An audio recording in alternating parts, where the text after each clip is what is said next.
portraying a high school teacher in L.A. For the basement. There were other series, too, but the biggest started in 1984. That's when Bill brought the Huxtable family to NBC and created the most successful program of the decade. Bill, as you head into the final season of The Cosby Show, you sad, relieved, anxious, doesn't matter what? I am happy. I am very, very happy. 8 years of hard work, 8 years of learning, 8 years of, I watched every kid on that show from Keisha, starting at age 4, all the way to Sabrina, who started in her late teens. Made a great deal of progress in the picture for Americans, for the Europeans, for Africans, for people in the Caribbean. There's a picture of a family, African-American family now, that says that there's a doctor married to a lawyer, and they're struggling to try and help their children become the kind of kids who can do whatever they want to do, but first they have to have some goals set. When you started with this project 8 years ago, what did you think you were getting into? What did you think you were about to do? Just another sitcom that would run 2 years and see you around, move on? No. Camille and I knew exactly what we wanted to do. We felt that writers and producers didn't like African-American people. And you could see it in the writing. You could see it in the production value. You could see it whenever they did something with Asian American people. You could see it when they dealt with themselves many times. And I wanted to be in charge to show a love for the African American people, also to show a respect for the Caucasian counterparts who came through. I have no intention of taking medicine every day for the rest of my life. I feel fine. Now, you are welcome to stay here if you want to discuss world affairs or the new football season. But if you want to talk about medicine, you can go home and do it there. Okay, so we can discuss world affairs. Fine. Did you know that the Emperor of Ethiopia is not taking his medicine?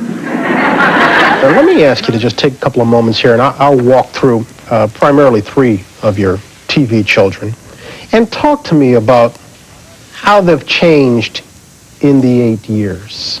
And I'll start with Keisha. Keisha started when she was 4. See, at 4, you don't have to be an actor. Rudy, Daddy wants to talk to you about Lamont. Lamont? Yeah. You see, dear, Lamont has gone away. No, he hasn't. He's right here. When I get married, I'm not going to name any of my children after you. Keisha and her parents took on a teacher, an acting teacher, which is wonderful, along with a voice teacher. In other words, they're in the business.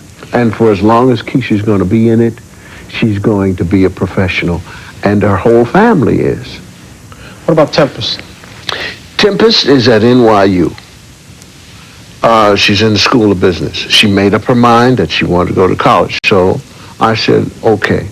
Tempest, of all of the kids, hey, what's going on? It's been told to me by people that I respect, is probably the most gifted of the kids. Oh, and Mom and Dad, I'm engaged.